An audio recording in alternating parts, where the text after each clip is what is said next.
ሰላም ተማሪዎች እንዴት ናችሁ? እኔ መምህር ቁምላቸው ነኝ። የአምስተኛ ክፍል የሂሳብ መምህር ነኝ። በዛሬው የሂሳብ ትምህርታችን የምንማረው ወይንም የምንመለከተው በቀላል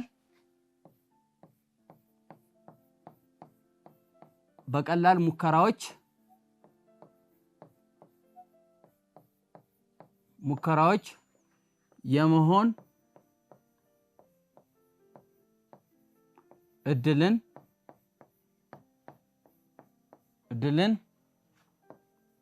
በሳንቲም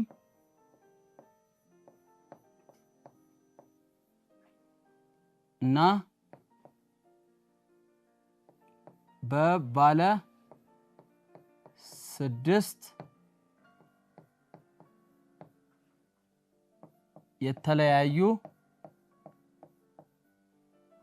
የተለያዩ ነጠብጣብ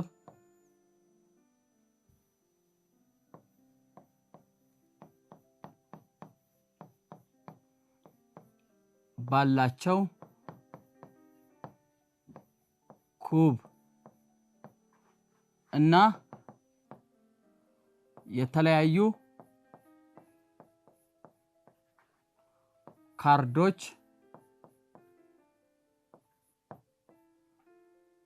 ካርዶችና ካርታዎች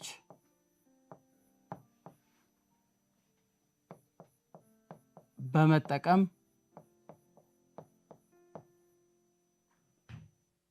መተንበይ። የዛሬው ርዕሳችን በቀላል ሙከራዎች የመሆን እድልን ዋናው ርዕስ ይሄ ነው።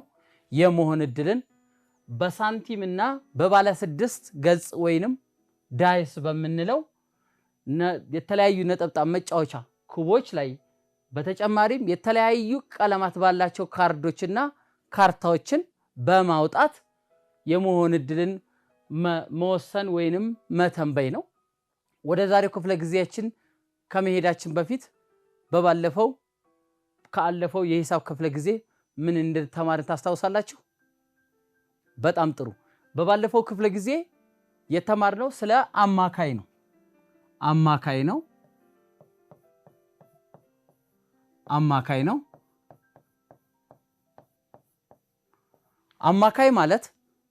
አማካይ ማለት ሁለትና ከሁለት በላይ የሆኑ ቁጥሮች ብዛት ተደምረው ወይንም ዋጋዎች ተደምረው ድምራቸው ለቁጥሮቹ ብዛት ሲካፈል የሚመጣው ዋጋ ነው። ይህ ማለት በሂሳባዊ አረፍተ ነገር ስናስቀምጠው ጠቅላላ የቁጥሮቹ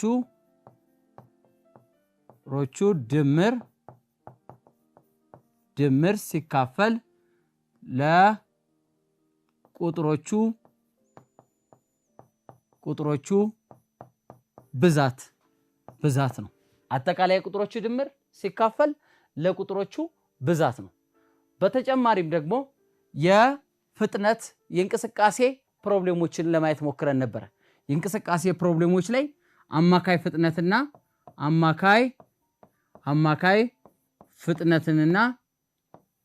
ፍጥነትንና ጊዜን በማዛመድ ቀመሩን ልናወጣ እንችላለን። አማካይ ፍጥነት ማለት ርቀት አካሉ ወይንም ቁሱ የሸፈነው ወይንም የተጓዘው ርቀት ሲካፈል ቁሱ ለወሰደበት ጊዜ ነው። ይህ ማለት አማካይ ፍጥነት ማለት ርቀት ሲካፈል ለጊዜ ነው። በባለፈው የሂሳብ ትምህርታችን ክፍለ ጊዜያችን ስለ አማካይና ስለ የእንቅስቃሴ ፕሮብሌሞች ላይ አማካይ ፍጥነትን ለማየት ሞክረናል። ወደ ዛሬው የሂሳብ ክፍለ ጊዜያችን እንሄዳለን ማለት ነው። በዛሬው የሂሳብ ክፍለ ጊዜያችን የምንመለከታቸው ቀላል ሙከራዎችን በመጠቀም የመሆን እድልን በሳንቲም በባለ 6 ነጠብጣብ የሆነ ኩብ ወይንም ዳይስ የምንለው በተጨማሪ ካርዶችንና የተለያዩ ቀለማት ያላቸውን ካርታዎችን በመጠቀም ምን ማድረግ መተንበይ ወይንም መሞከር እድላችንን ነው። ይሄንን ተማሪዎች ይሄን ክፍለ ጊዜ ከተማራችሁ በኋላ ቀላል ሙከራዎችን ትተገብራላችሁ። የመሆን እድልን ትተነብያላችሁ ማለት ነው። ይህ ርዕስ ከህይወታችን ጋር በብዙ ነገሮችም ይገናኛሉ። ለምሳሌ በፈተና በምንፈተንበት ጊዜ እውነት ሐሰት የማለት እውነትን የማግኘት ሐሰትን የማግኘት እድላችን የመሆኑ ምርጫ ስንመልስ ኤቢሲዲ ወይንም ሀለመ የምንላቸውን ኤን የማግኘት እድላችን ብለን የማግኘት እድላችን ካለው ከተሰጠው ውስጥ እነኚህን የመሳሰሉ ብዙ እድሎች አሉ። ሌላው ሳንቲምን ስናስፈነጥር ወይንም ስንወረውር ዘውድን የማግኘት ጎፈርን የማግኘት እድላችን ይህ የመሆን እድል በመባል ይጠራል። ሌላው በተጨማሪ በዋናነት ደግሞ የአየር ንብረት ትንበያ ላይ ዝናብ ዛሬ ዝናብ ይጥላል፣ ዳመና ካለ ዝናብ ይጥላል፣ ፀሐያማ ነው፣ ልክ እንደዚህ እያልን የምንተነይበት በምንድነው የመሆን እድል ዕውቀት ያስፈልገናል እነኚህን ነገሮች ተግባራዊ ለማድረግ ማለት ነው። በመጀመሪያ የመሆን እድልን ከማየታችን በፊት ማንን እናያለን ማለት ነው? ሙከራ ማለት ምን ማለት ነው? ሙከራ ማለት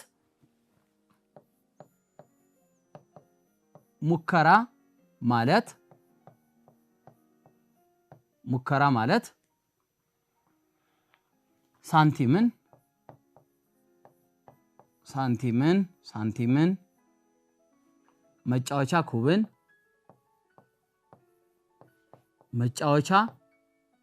መጫወቻ ኩብ የምንለው ባለ 6 የተለያዩ ነጠብጣብ ካላቸው ኩቦች ማለት መጫወቻ ኩብን ወይንም ዳይስን በማስፈንጠር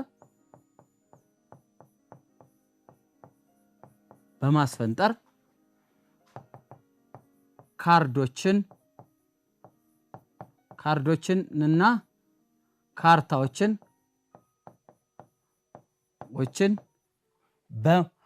በማውጣት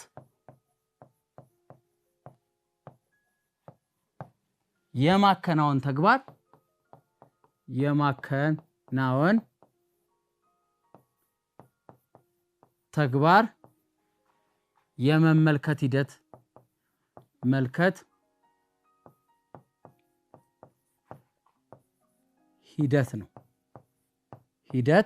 ነው። በጣም ጥሩ። ሙከራ ማለት ሳንቲሞችን የመጫወቻ ኩቦችን ወይንም ዳይስ እንላቸዋለን በማስፈንጠር ወይንም ማስፈንጠር ወይንም ማስወርወር የምንላቸው ማለት ነው። ለምሳሌ ሳንቲሞች ካሉ ሳንቲሞችን ምን እናደርጋለን? ማስፈንጠር ወይንም መወርወር የምንለው። ካርዶችንና ካርታዎችን ደግሞ ምን በማድረግ በማውጣት ተመሳሳይ ይዘት ያላቸው ተመሳሳይ ሳይዝ ያላቸው ስፋት ያላቸው ነገር ግን ቀለማቸው የተለያየ ላያቸው ላይ ያለው ምልክት የተለያየ የሆነ ካርዶችን ምን በማድረግ በማውጣት ይህንን የማከናወን ተግባር የመመልከቱ ሂደት ማለት ነው። ይህን ተግባር የመመልከቱ ሂደት ምን ይባላል? ሙከራ በመባል ይጠራል።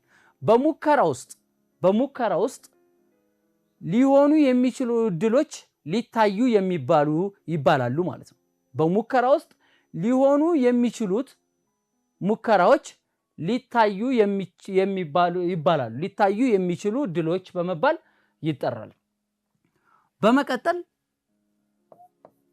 ጠቅላላ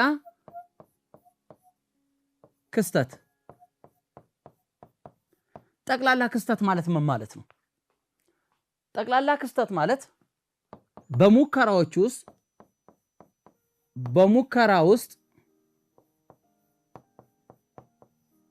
በሙከራ ውስጥ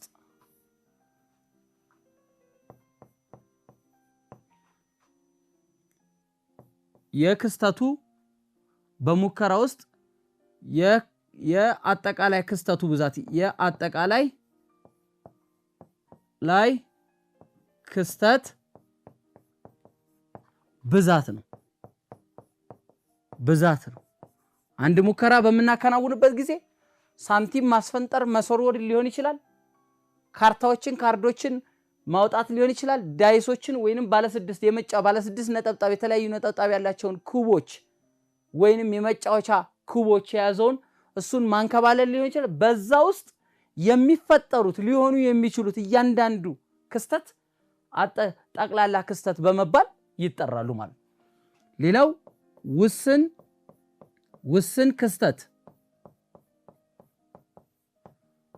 ክስተት ማለት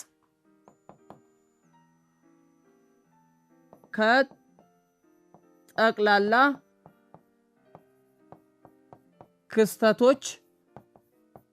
ክስተቶች ውስጥ ከፊሉ ወይም ሁሉም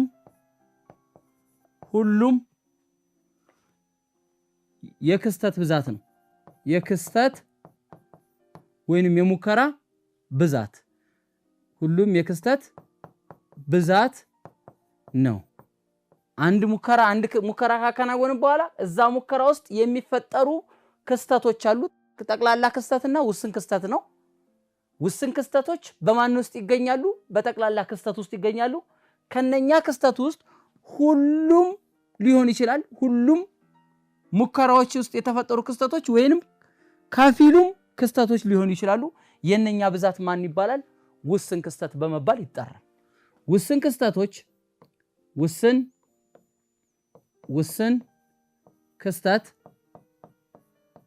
ውስን ክስተት የጠቅላላ ክስተት ስብስብ ናቸው። ውስን ክስተት የጠቅላላው ክስተት ስብስብ ናቸው ማለት ውስን ክስተቶች የሚወጡት የምናገኛቸው ከጠቅላላ ክስተቶች ውስጥ ነው ማለት ነው። ሌላው ዋናው ርዕሳችን ላይ የሚያጠነጥነው የመሆን እድል ነው።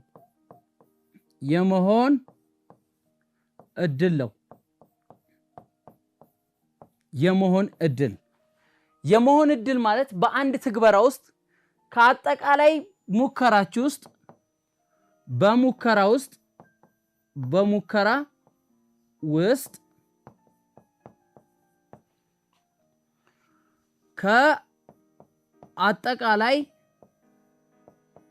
ከአጠቃላይ ወይንም ከጠቅላላ የሙከራ ብዛት የተከሰቱ ክስተቱ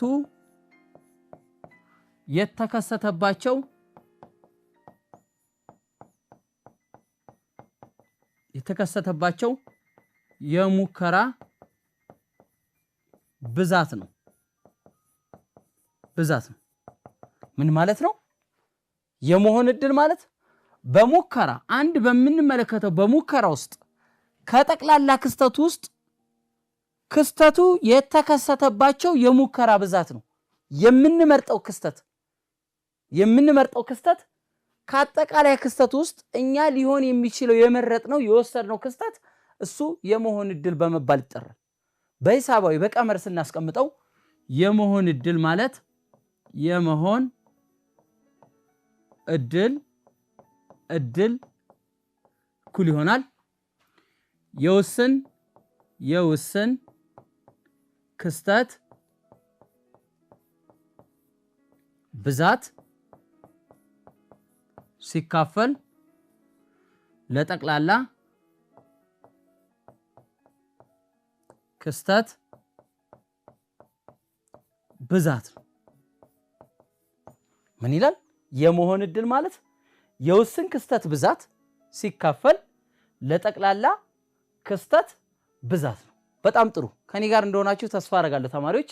አሁንም እነኚህን ሐሳቦች የሚያጎለብቱ ጥሩ ጥያቄዎች እንሰራለን።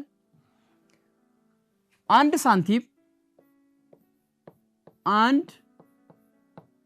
ሳንቲም በዘፈቀደ ብናስፈነጥር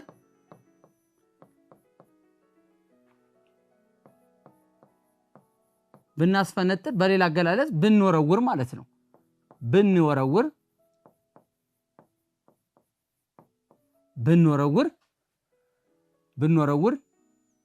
ሊሆን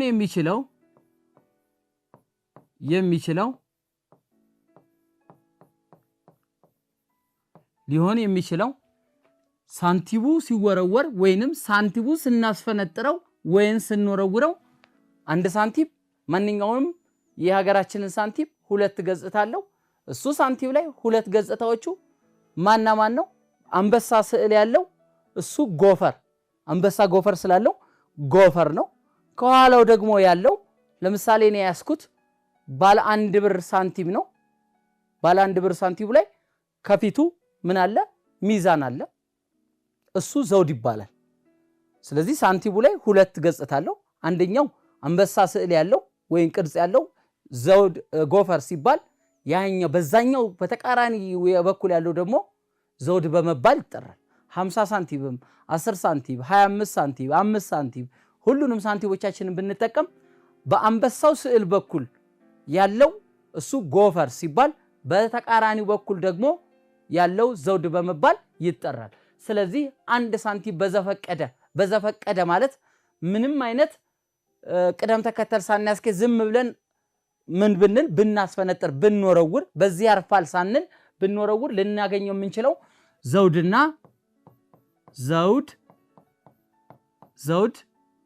ዘውድ ዘ ይባላል እና ጎፈርን ማን እንለዋለን? ጎ ብለን እንጠራዋለን። ሳንቲሙ እንደዚህ ያለ 2 ገጽታ አለው። ሳንቲሞቹ 2 ገጽታ አለው። ብዙ ሳንቲሞች ሚዛን አለን። ሚዛን አለን። ሚዛኑ ያለበት ዘውድ ሲባል የአንበሳ ቅርጽ ያለው አለ።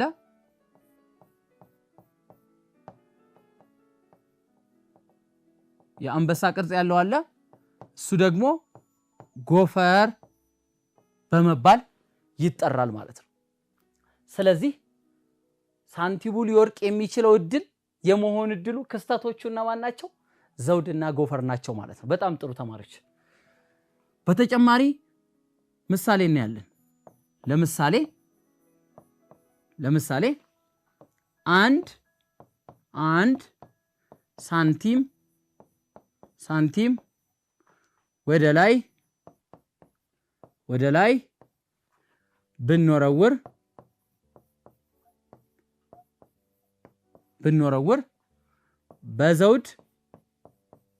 በዘውድ የመውደቅ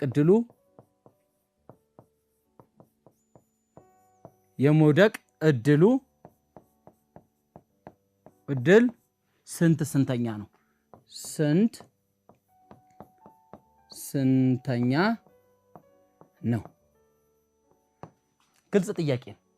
አንድ ሳንቲምን በዘፈቀደ ብንወረውር ወይንም ብናስፈነጥር ነው ሳንቲሙ በምን የመውደቅ በዘውድ በጎፈሩ ሳይሆን በዘውድ ሚዛን ባለበት በኩል የመውደቅ እድሉ ስንተኛ ነው? ስለዚህ እዚህ ላይ መፍትሄ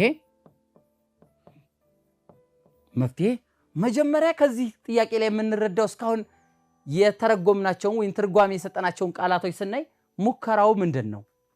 ሙከራው እዚህ ጥያቄ ላይ የዚህ ጥያቄ ሙከራ ምንድን ነው? አንድ ሳንቲም ወደ ላይ መወርወር። አንድ ሳንቲም ስንት ጊዜ? አንድ ጊዜ ነው የወረወር ነው። አንድ ጊዜ መወርወር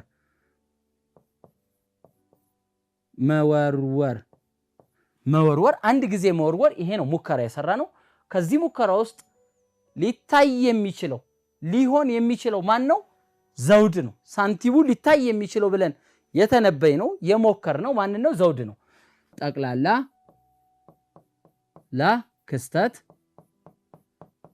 ክስተት ማን ነው? በምን ሳንቲሙ በምንና በምን ሊያርፍ ይችላል ብለናል?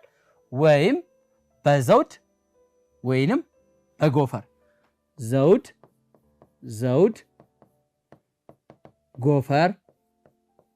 ጎፈር ሊያርፍ ይችላል። ይሄ ደግሞ ብዛታቸው ምን ያክል ነው? ብዛታቸው ስንት ናቸው? 2 ናቸው። ዘውድ ጎፈር 2 እድል አለው ማለት ነው። ይሁለት።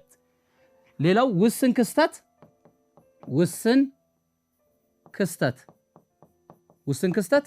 ማን የተፈጠረው? ከአጠቃላይ ሙከራዎች ውስጥ ክስተቱ ሊከሰትበት የቻለው ማን ነው?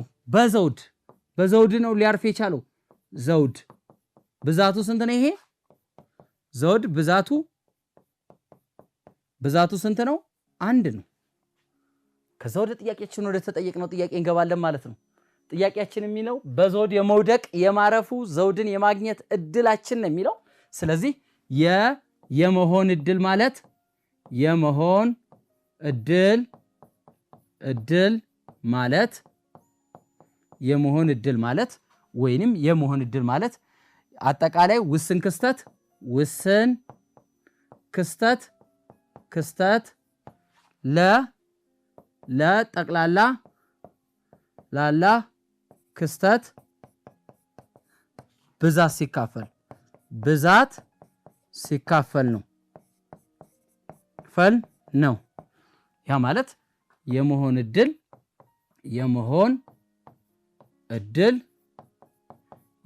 እድል ማለት ውስን ክስተት ብዛት የውስን ክስተት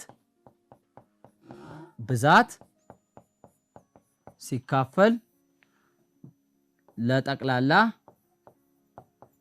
ላላ ክስተቶች ብዛት። በጣም ጥሩ። የመሆን እድል ማለት ውስን ክስተት ሲካፈል ለጠቅላላ ክስተት ብዛት ነው። ውስን ክስተታችን ስንት አለ? ውስን ክስተታችን በዘውድ የመውደቅ እድሉ ዘውድን የማግኘት እድላችን 1 ነው። ይሄው እዚህ ጋር ተሰጥቶናል። ጠቅላላ ክስተቶች ብዛት ስንት ናቸው? 2 ነው። ይህ ማለት 1/2 መጣ። 1/2 ማለት ደግሞ የሚያስረዳን ነገር አለ። ይሄ ማለት 1 ሳንቲም ወይንም 1 የኢትዮጵያ ብር 2 ገጽታ አለው። ዘውድና ጎፈር የሚባል ሳንቲሙ በዘፈቀደ ስንወረውረው ሊያርፍ የሚችለው ከሁለት አንዱ እድል ነው። ወይንም በዘውድ ወይም በጎፈር ነው። ነገር ግን በዘውድ የማረፍ እድሉ ከሁለቱ አንድ ወይንም 50% የማረፍ እድል አለው ማለት ከሁለቱ አንዱ። በዘውድ የመውደቅ እድሉ 1 ነው ማለት ነው። አንዱ ከሁለቱ አንዱች በዘውድ የመውደቅ እድል አለው ማለት ነው። ጥሩ ተማሪዎች፣ የሚቀጥለው ሳንቲምን በማስፈንጠር ምሳሌ እናያለን። ምሳሌ 2 አንድን ሳንቲም 25 ጊዜ ወደ ላይ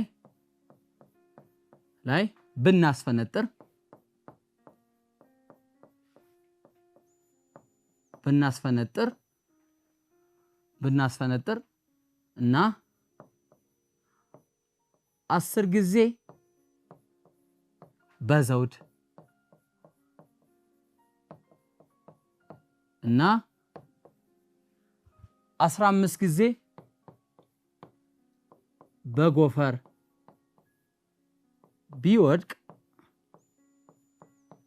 ቢወድቅ ሀ በዘውድ የመውደቅ እድል ስንተኛ ነው?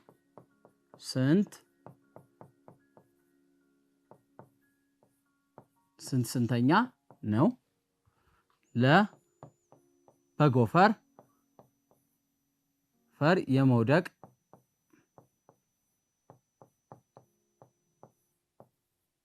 እድል ስንተኛ ነው?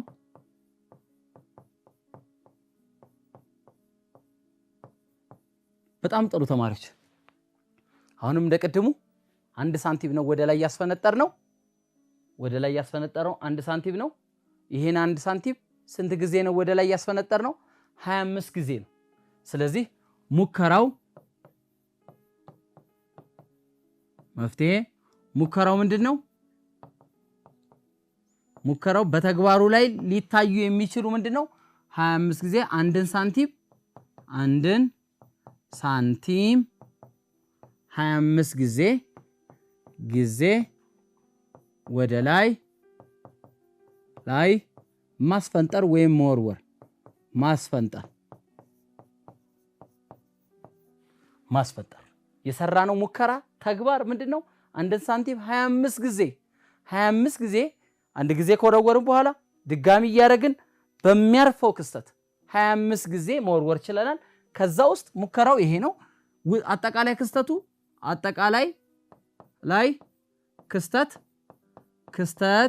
ብዛት አጠቃላይ ክስተት ብዛት ሳንቲሙን ስንት ጊዜ ነው በሙከራ ውስጥ የወረወር ነው ያ ማለት በዘውድና በጎፈር ሊያርፍ የቻለው አጠቃላይ 25 ጊዜ ወርውረናል ማለት ነው ሀ ላይ ስንመጣ ሀ ላይ በምን ያረፈው ነው የሚለው በዘውድ ያረፈው የማረፍ እድሉ ወይንም ሳንቲሙ በዘውድ የመውደቅ ወይንም በምኑ በሚዛኑ የመውደቅ እድሉ ስንተኛ ነው ስለዚህ በዘውድ ማለት ውስን ክስተት ነው ውስን ክስተታችን ነው ክስተት ነው በምን በዘውድ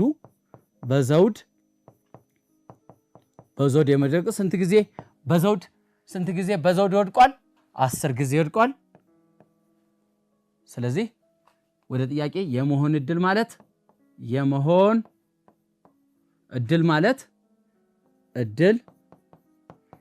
እድል ማለት የውስን ክስተት ብዛት ሲካፈል ለጠቅላላ ክስተት ብዛት በጣም ጥሩ ቀመሩ ይሄ ነው ስለዚህ የውስን ክስተቱ ብዛት በዘውድ የመውደቅ እድሉ ስንት ነው 10 አለ ጠቅላላ ክስተቱ ስንት ጊዜ ተወርውሯል 25 ጊዜ ስለዚህ ስንት ነው ከ25ቱ 10ሩ ሳንቲም ሲወርቅ 10 ጊዜ ያገኘ ነው በዘውድ ነው ይሄ ማለት አቃለን ማስቀመጥ ይችላል በጋራ አካፋያቸው በ5 2 5 ስለዚህ ከአምስቱ ሁለቱ በዘውድ ወርቋል ወይንም ከ25ቱ ሳንቲሙ 25 ጊዜ ታስፈንጥሮ ወይንም ተወርውሮ 10ሩ ሊያርፍ የቻለው በዘውድ ነው ማለት ነው በጣም ጥሩ እየተከታተላችሁኝ እንደሆነ ተስፋ አደርጋለሁ አሁንም በተመሳሳይ በጎፈር የሚወርቅበትን እድል በጎፈር ሊያርፍ የሚችልበትን እድል እንሰራለን ማለት ነው በተመሳሳይ መልኩ የመሆን እድል ማለት የመሆን እድል የምን በጎፈር የመውደቅ ጎፈር የመሆን ሳንቲሙ ሲወርቅ ምን የመሆን ጎፈር የመሆን እድሉ የውስን ክስተት ብዛት ሲካፈል ለጠቅላላ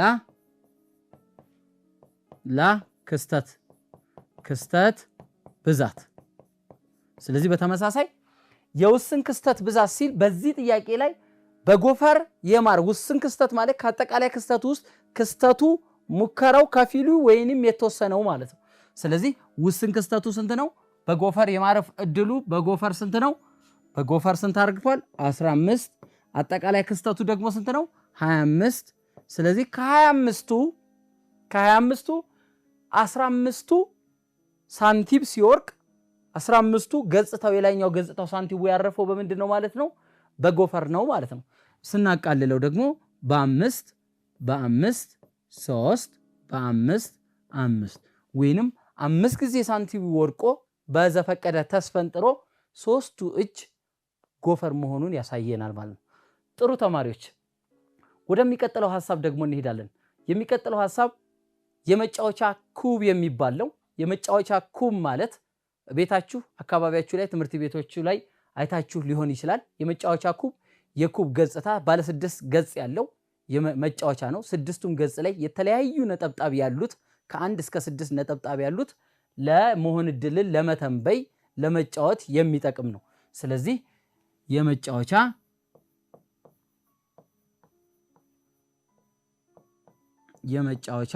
ኩብ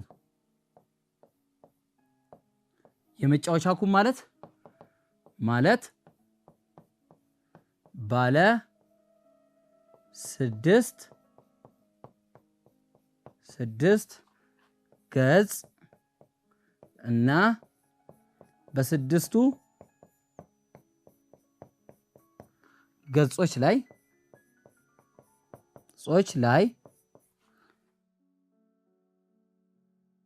የተለያዩ ክብ ክብ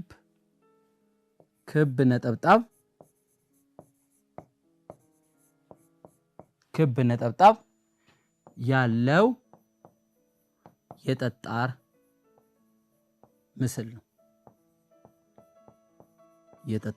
ነው። የመጫወቻ ኩብ ወይንም ዳይስ የምንለው ነው። ዳይስ ቅድም አይተናል። ዳይስ የምንለው ነው። ባለ 6 ገጽ ነው። ባለ 6 ገጽ ስንል 6 ገጽ እንደ ሬክታንግላዊ ፕሪዝም አይነት ሆኖ ነገር ግን 6ቱም ገጾች እኩል ናቸው። እኛ ለመሳል እንሞክራለን። 6 ገጽ ነው ያሉት። ባለ 6 ገጽ ነው። በስድስቱም ገጽ ላይ የተለያዩ ክብ ነጠብጣብ አሉት። ለምሳሌ በዚህኛው በኩል በሚታያችሁ በኩል ስናረግ እዚህ ጋር 3 ክቦች ሊሆኑ ይችላሉ። እዚህኛው ጋር 4 ነጥቦች ሊሆኑ ይችላሉ። በዚህ በፊት ለፊት ላይ 6ቱ ሊሆኑ ይችላሉ። ከኋላው ደግሞ ባለ 1 ነጠብጣብ ሊሆን ይችላል። ከኋላው በዚህ በታችኛው በኩል ባለ 2 ሊሆን ይችላል። በዛኛው በኩል ደግሞ ባለ 5 ሊሆን ይችላል። ባለ 5 ሊሆን ይችላል። እነኚህ አይነት 6 በየተለያዩ ፌስ በመጀመሪያው ገጽ ላይ ስንት 1፣ ሁለተኛው ገጽ ላይ 2፣ ሶስተኛው ገጽ ላይ 3፣ አራተኛው ላይ 4፣ አምስተኛው ላይ 5፣ ስድስተኛው ላይ 6 እና ስድስቱም ገጾቹ እኩል ስፋት ያላቸው ናቸው። ነገር ግን የነጠብጣቡ ብዛት እንደየገጾቹ ይለያያሉ። የመጀመሪያው ገጽና ሁለተኛው ገጽ ላይ ያሉት ነጠብጣቦቹ ይለያይ። ይህ ምስል የመጫወቻ ኩብ ወይም ባለ 6 ገጽ ክብ ነጠብጣብ ያሉት ወይንም የምናውቀው ዳይስ በመባል ይጠራል ማለት ነው። በጣም ጥሩ። ምሳሌ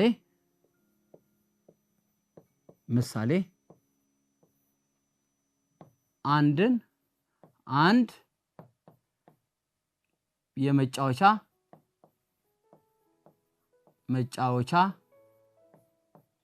የመጫወቻ ክብ ወይንም ባለ 6 ነጠብጣብ ያለው አንድ የመጫወቻ ክብ ነጠብጣብ ያለው ኩብ አንድ ጊዜ ብንወረውር ወይም ብናስፈነጥር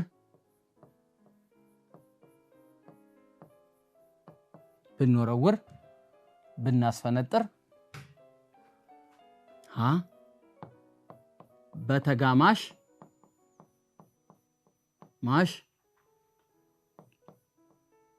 ቁጥሮች የመውደቅ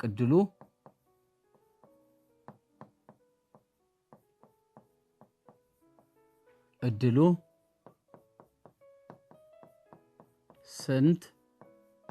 ስንተኛ ነው? በተጋማሽ ቁጥሮች በ3 ብዜቶች የመውደቅ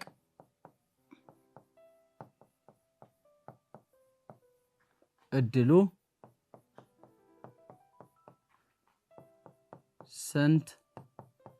ስንተኛ ነው? በጣም ጥሩ። አሁን ደግሞ ስለ ኩብ ነው የመጣ ነው። አንድ የመጫወቻ ኩብ ወይንም ተለያዩ ባለ 6 ነጠብጣብ ያሉ ኩቦች ስናስፈነጥር ወይም ስንወረውር በተጋማሽ ቁጥሮች የማረፍ እድሉ ወይንም የመውደቅ እድሉ ምን ያክል ነው የሚለው። ተጋማሽ ቁጥሮችን ባለፈው በመጀመሪያው ሰነ ትምህርት ተምራቸዋል። ተጋማሽ ቁጥሮች ማለት ለሁለት ያለ ቀሪ መካፈል የሚችሉ ናቸው። ለሁለት ያለ ቀሪ የሶስት ብዜቶች ደግሞ የምንለው ቁጥሮቹ በ3 እየተባዙ የሚመጣ ወይንም ለ3 ተካፋይ የሆኑ ቁጥሮች ማለት ነው። ስለዚህ ወደ መፍትሄው ስንሄድ ሙከራው ሙከራው ማን ነው? ምንድነው የሞከርነው? ልናየው የምንችለው በዚህ የመሆን እድል ትንበያ ላይ ልናየው የምንችለው ምንድነው ሙከራው? ነጠብጣብ መጫወቻ ኩብን ማስፈንጠር መጫወቻ ኩብን አንድ ጊዜ ማስፈንጠር ወይም መወርወር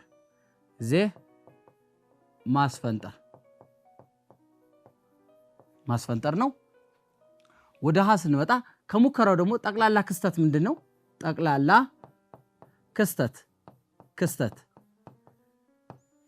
ክስተት መጫወቻ ኩብ ሊይዛቸው የሚችለው ገጹ ላይ ሊይዛቸው የሚችለው የቁጥሮች ብዛት እነማን ናቸው? የነጠብጣብ ብዛት ሊሆን የሚችሉት ማን ነው? 1 2 አለ 2 ነጥብ ያለው 3 ነጠብጣብ ያለው አለ 4 ነጠብጣብ ያለው አለ 5 ነጠብጣብ ያለው አለ እና 6 ነጠብጣብ ብዛታቸው ደግሞ ስንት ናቸው? 1 2 3 4 5 6 ብዛታቸው 6 ነው ማለት ነው። የመጀመሪያው ጥያቄ ላይ ስንሄድ በተጋማሽ ቁጥሮች የመውደቅ ወይንም የማረፍ እድሉ ተጋማሽ ቁጥሮች ማለት የተጋማሽ ቁጥሮች ለሁለት ያለ ቀሪ መካፈል የሚችሉ የኩቡ የመጫወቻው ኩብ የላይኛው ገጽ ተጋማሽ ቁጥር የመሆን እድሉ ነው። ስለዚህ ውስን ክስተት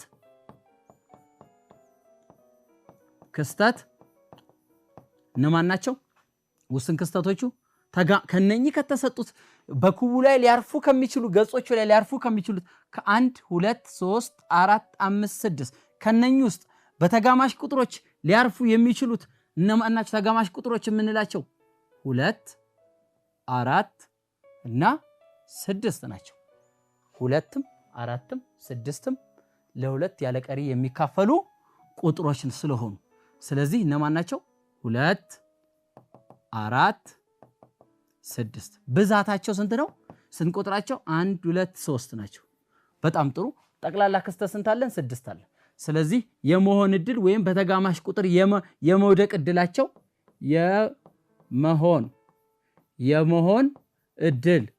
የመሆን እድል ማለት ውስን ክስተት ሲካፈል ለጠቅላላ ክስተት ማለት ነው። ውስን ክስተቱ ሀላይ ያለው ውስን ክስተቱ ማን ነው?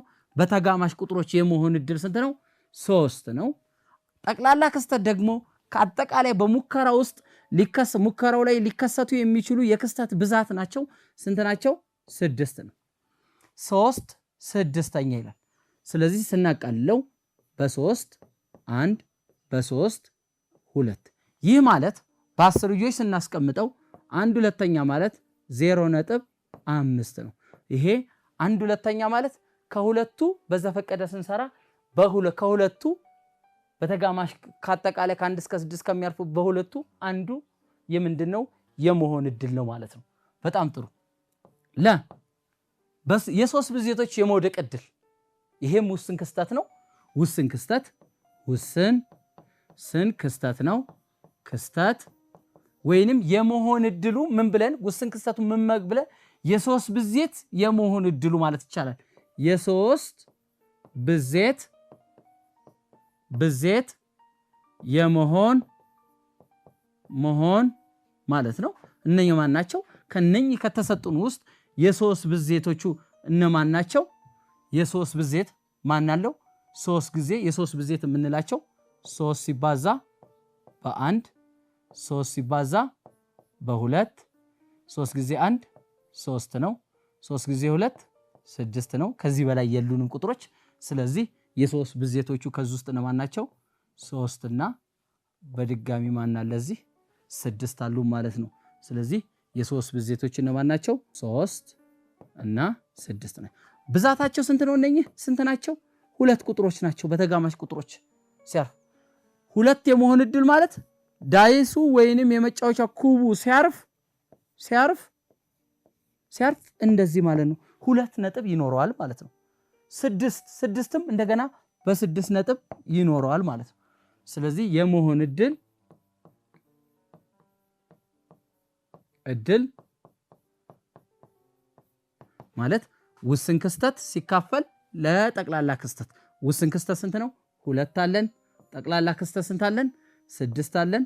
ስለዚህ ስናቃልለው በ2 1 በ2 3 ይሄ ማለት 0.33 እንደዚህ ኢ አክታሚ ቁጥር ተምረናል። ኢ አክታሚ ነው። ያ ማለት የማካፈል ሂደቱ ምን የሚለው የሚቀጥል ነው ማለት ነው።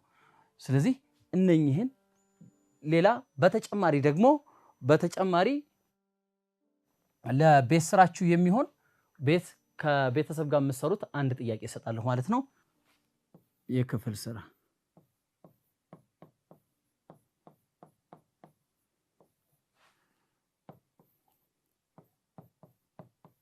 ተማሪ ሳሙኤል 2 ቢጫ ካርዶች 1 ጥቁር ካርድ እና 3 ሰማያዊ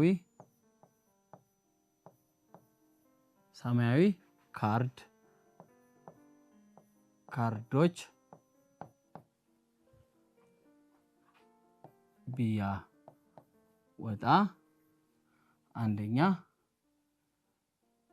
የጠቅላላ ላላ የሙከራው የካርዶች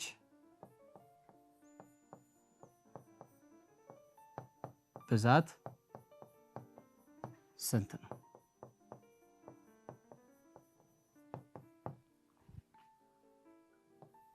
ለቢጫና እና ሰማያዊ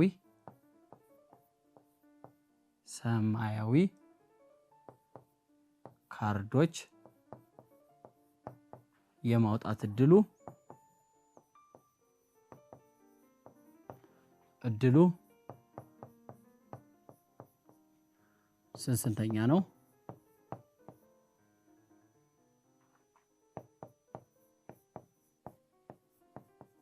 ስንተኛ ነው? እሺ ተማሪዎች እነኚህን የመሆን እድል የመወሰን ጥያቄዎችን ቤታችሁ ሆናችሁ ትሞክሯቸዋላችሁ። በዛሬው የሂሳብ ክፍለ ጊዜያችን የተማርነው የመሆን እድል ላይ ነው። በሎተሪን ሳንቲምንና የተለያዩ ካርዶችንና ካርታዎችን በመጠቀም የመሆን እድልን መተንበይና መሞከርን አይተናል። በዚህ ላይ በዋና ደግሞ የተመለከትናቸው ዋና ሐሳቦቹ በመሆን እድል ላይ ያየናቸው ዋና ፍሬ ነገሮቹ ሙከራ ነው። ሙከራ ማለት ሳንቲምን በመወርወር ዳይስን ወይንም የመጫወቻ ኩብን በማንከባለል በመወርወር እና የተለያዩ ካርዶችንና ካርታዎችን በማውጣት ተግባርን ማከናወን የመመልከት ሂደቱ ሙከራ ይባላል። ሙከራን ስናይ ደግሞ የጠቅላላ ሙከራ ክስተት አለ። በተጨማሪ ውስን ክስተት አለ። ጠቅላላ ክስተት ማለት በሙከራ ውስጥ የተከናወኑ ክስተቱ የተከሰተባቸው ጠቅላላ የሙከራ ሂደቶች ናቸው። ውስን ክስተት ደግሞ ከጠቅላላ ክስተቶቹ ውስጥ ከፊሉ ወይንም ሁሉም የሙከራ ብዛት ነው። ውስን ክስተት የጠቅላላ ክስተት ስብስብ ነው። ያ ማለት ውስን ክስተቶች በሙሉ የሚወጡት ከጠቅላላ ክስተቱ ውስጥ ነው ማለት ነው። በመጨረሻም ደግሞ የመሆን እድል ማለት ዋናው ርዕስ ላይ የመሆን እድል ማለት ምን ማለት ነው? የመሆን እድል ማለት ከአጠቃላይ የሙከራዎች ብዛት ላይ ክስተቱ የተከሰተባቸው የሙከራዎች ብዛት ነው። ይሄ ነው። የዛሬው ትምህርታችን ይሄን ይመስላል። በሚቀጥለው ጊዜ እስክንገናኝ ሰላሙን ነው።